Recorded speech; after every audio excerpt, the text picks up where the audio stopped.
Cake slicing ఎప్పుడైనా మీకు అన్‌ఈవెన్‌గా వస్తుందనంటే, దానికి మీరు ప్రాపర్ కటింగ్ మెథడ్ అనేది యూజ్ చేయట్లేదు అని అర్థము. సో, ఇప్పుడు ఈ వీడియోలో నేను ప్రాపర్ కటింగ్ ఎలా చేయాలి అని ఈజీగా ఈ సింపుల్ స్టెప్స్ తోటి నేను చెప్తాను. ఫోకస్ చేసి ఎక్కడ వీడియోని స్కిప్ చేయకుండా చూసినట్లయితే మీరు నెక్స్ట్ చేసే కేక్స్ అన్నీ కూడా పర్ఫెక్ట్‌గా కటింగ్స్ అయితే చేసేస్తారు. సో, ఫస్ట్ మనము కేక్ బోర్డ్ మీద కొంచెం క్రీమ్ అయితే అప్లై చేసుకుందాం. దీని మీద స్పాంజ్ అనేది మనం ప్లేస్ చేసుకుందాం. ఇలా చేయడం వల్ల మీకు స్పాంజ్ అనేది అటు ఇటు జరగకుండా స్టిఫ్‌గా ఉంటుందన్నమాట. ఈ ఎగ్లెస్ చాక్లెట్ స్పాంజ్ అనేది మనం లాస్ట్ క్లాస్‌లో చెప్పున్నాము. ఎవరైనా చూడని వాళ్ళు ఉంటే డిస్క్రిప్షన్‌లో మెన్షన్ చేస్తాను. పైన కూడా ఇస్తాను. వెళ్ళి చూడండి. అండ్ నెక్స్ట్ వచ్చేసి బ్రెడ్‌ని కట్ చేయడం కోసం మనం బ్రెడ్ కటింగ్ నైఫ్ అయితే కంపల్సరీ యూజ్ చేయాలన్నమాట. మనం ఏ టూల్స్ వాడాలనేది ఫస్ట్ క్లాస్‌లో చూసున్నాం. సో, ఎవరైనా మిస్ అయిన ఉంటే కొత్తగా వచ్చిన వాళ్ళకి ఒకటే రిక్వెస్ట్ చెప్తున్నాను. నేను రిపీటెడ్‌గా కంటెంట్ అయితే పోస్ట్ చేయబోయేది లేదు. సో, మీరు క్లాసెస్ డే 1 నుంచి చూసినట్లయితే మీకు ప్రతి ఒక్కటి కూడా అర్థమవుతుంది. మనము ప్రోడక్ట్ లింక్ అయితే ప్రతి ఎపిసోడ్‌కి ఇస్తున్నాం కదా! దాని ద్వారా మీరు పర్చేస్ అయితే చేసేసుకోండి. సో, ఈ బ్రెడ్ నైఫ్ ఇంపార్టెంట్ అన్నమాట. ఇప్పుడు ఈ బ్రెడ్ నైఫ్‌తో ఎలా స్లైసింగ్ చేయాలో చూద్దాము. ఫస్ట్ అయితే స్పాంజ్ మీద లైట్ ప్రెషర్ తోటి లెఫ్ట్ హ్యాండ్ అయితే ఇలాగా మీరు ప్రెస్ చేసుకొని మెల్లిమెల్లిగా లెఫ్ట్ సైడ్‌కి అంటే రైట్ టు లెఫ్ట్ ఈ డైరెక్షన్‌లో యాంటీ క్లాక్ వైజ్ డైరెక్షన్‌లో రొటేట్ చేస్తూ ఉండాలి. అండ్ రైట్ హ్యాండ్‌లో మీ బ్రెడ్ నైఫ్ చేత్తో పట్టుకొని స్ట్రెయిట్‌గా ఉంచి ఫ్రంట్ అండ్ బ్యాక్ ఓకేనా? ఫ్రంట్ అండ్ బ్యాక్ మూవ్ చేసుకుంటూ ఇలా రొటేట్ చేసుకుంటూ ఉండాలన్నమాట లెఫ్ట్ హ్యాండ్‌తో. సో, ఫ్రంట్ హ్యాండ్ బ్యాక్ అనేది మూవ్ చేసుకుంటూ సెంటర్‌కి రావాలి. ఒక ఎడ్జ్ నుంచి స్టార్ట్ చేస్తారు కదా!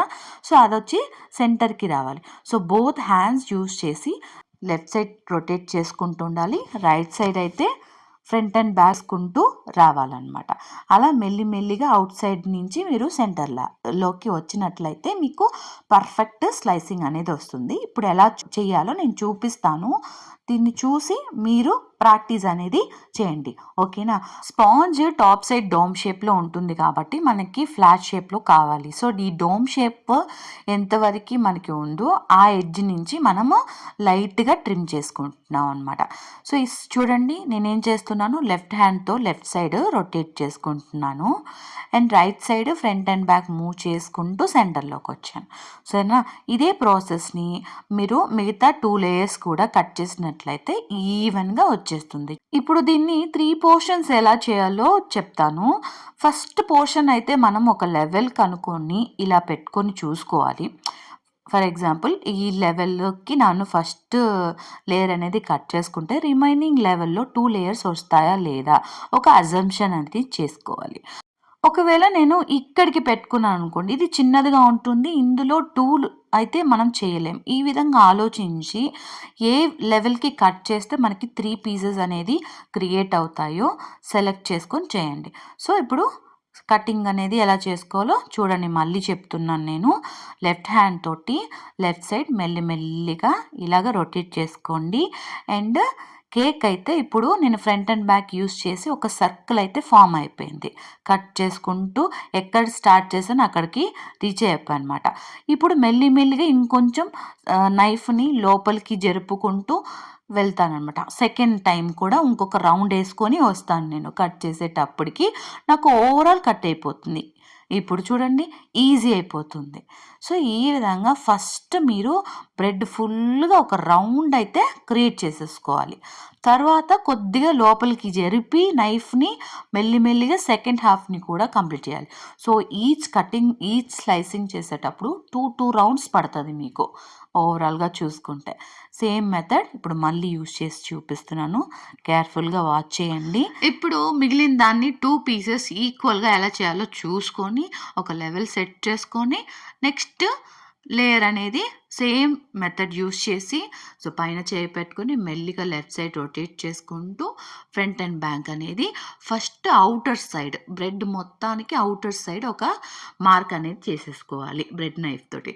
తర్వాత సెకండ్ రౌండ్‌లో మనం ఇంకొంచెం లోపలికి పెట్టి పుష్ చేసి ఇలా రౌండ్‌గా కట్ చేసుకోవాలన్నమాట. సో, ఇదే విధంగా నేను 3 లేయర్స్ అనేది ఈజీగా కట్ చేసేసుకున్నాను. చూడండి ఎంత పర్ఫెక్ట్‌గా ఈక్వల్ సైజెస్‌లో 3 పీసులయితే మనం కట్ చేసేసుకున్నాం. ఇదే మెథడ్‌ని యూజ్ చేశారంటే మీరు ప్రతి కేక్ కూడా స్ట్రెయిట్‌గా ఉంటుంది. షార్ప్ ఎడ్జెస్ ఈజీగా క్రియేట్ అవుతాయి. అండ్ ఇన్‌సైడ్ లేయర్స్ కూడా ఫ్రాస్టింగ్ కూడా ఈక్వల్‌గా ఉంటుందనమాట. తినే వాళ్ళు కూడా అంటే ఫ్రాస్టింగ్, బ్రెడ్ అంతా ఈక్వల్‌గా ఉండేది చూస్తే ప్రొఫెషనల్స్‌లో ఎలా చేశారో అలా ఉంది ఈ కేక్ అని ఫీల్ అవుతూ తింటారు. ఎంత ఎగ్జాక్ట్‌గా మెజర్‌మెంట్స్‌తో ఉందని ఫీల్ అవుతారనమాట. ఈరోజు క్లాస్‌లో మీరు కొత్త విషయాలు తెలుసుకున్నట్లయితే మన వీడియోకి లైక్ చేయడం మర్చిపోకండి. సో నెక్స్ట్ వచ్చేసి బేసిక్‌గా మనం యూజ్ చేసే షుగర్ సిరప్ ఎలా చేసుకోవాలి. ఇది ప్రతి కేక్‌కి కామన్ అయిన రెసిపీ కాబట్టి నేను ఇందులోనే చెప్తున్నాను. సో నోట్ చేసుకోండి రెసిపీని. ఫస్ట్ 1/4 కప్ ఆఫ్ షుగర్ అనేది యాడ్ చేశాను. And half cup of water అనేది యాడ్ చేసుకుంటున్నాను. ఒకవేళ కస్టమర్స్ స్వీట్‌నెస్ అనేది తక్కువ కావాలని ఎవరైనా మెన్షన్ చేస్తే ఇంకొంచెం ఒక 2 టేబుల్ స్పూన్ వాటర్ అనేది యాడ్ చేసుకోండి. దీనివల్ల షుగర్ అనేది కొంచెం టేస్ట్ అనేది తగ్గుతుందనమాట. ఓవరాల్ స్పాంజ్‌కి మనము మెల్లిగా స్టవ్ ఆన్ చేసుకొని లో ఫ్లేమ్‌లో పెట్టి ఇది మనం ఎక్కువ ఉడికించము. జస్ట్ ఆ షుగర్ వాటర్‌లో కలిసిపోవాలి. అంతవరకి మనం స్టిర్ చేసుకుంటూ ఉంటామనమాట. ఇప్పుడు చెప్పిన మెజర్‌మెంట్స్ వచ్చేసి 1 కేజీ కేక్‌కి ఉపయోగపడుతుంది. ఓకేనా? హాఫ్ కేజీ అయితే ఇందులో హాఫ్ చేసుకోండి. ఇఫ్ ఇన్ కేస్ డబుల్ అయితే డబుల్ చేసుకోండి. ఈ ప్రాసెస్‌కి ఒక 5 మినిట్స్ పడుతుంది అంతే. సో, షుగర్ అనేది బాగా మెల్ట్ అయిన తర్వాత మీరు స్టవ్ ఆఫ్ చేసేసి ఈ సిరప్ అనేది బాగా కంప్లీట్‌గా కూల్ అయిపోవాలి. కూల్ అయిన తర్వాత ఆ సిరప్‌ని మీరు ఒక బాటిల్‌లో పోసుకొని ఫ్రిడ్జ్‌లో స్టోర్ చేసుకొని తర్వాత ఫ్రాస్టింగ్‌కి యూజ్ చేసినట్లయితే చాలా బావుంటుంది రిజల్ట్. ఇఫ్ ఇన్ కేస్ మీకు అంత టైం లేదు ఇదంతా చేసుకునేకి అనుకుంటే మీరు సింపుల్‌గా ఈ షుగర్‌ని మిక్సీలో పౌడర్ చేసుకొని అందులో వాటర్ స్పూన్ తోటి మిక్స్ చేసుకొని డైరెక్ట్‌గా కూడా యూజ్ చేయొచ్చు. బట్ నేనైతే ఇలాగా స్టవ్ మీద పెట్టి మెల్ట్ చేసుకున్న షుగర్ సిరప్‌ని యూజ్ చేయమని రికమెండ్ చేస్తాను. ఎందుకంటే ఇది చాలా బెస్ట్‌గా ఉంటుంది టేస్ట్ వైస్ దానికంటే. ఓకేనా? సో, ఈ విధంగా మీరు షుగర్ సిరప్ అనేది ప్రిపేర్ చేసుకోవచ్చు. స్టోర్ చేసుకోవచ్చు. స్టోరింగ్ వచ్చేసి air tight container as usual ఫ్రిడ్జ్‌లో మీరు స్టోర్ చేసుకోండి. ఒక 3-4 డేస్ వరకి బానే ఉంటుందనమాట. ఈ కేక్ క్లాసెస్ వీడియోస్ మీరు మిస్ అవ్వకుండా ఉండాలంటే మన ఛానల్‌కి తప్పకుండా సబ్స్క్రైబ్ చేసుకోండి. అండ్ నా వీడియోస్‌ని చూస్తున్న ప్రతి ఒక్కరికి కూడా చాలా చాలా చాలా థాంక్స్. మళ్ళీ కలుద్దాం మరో ఎపిసోడ్‌తో.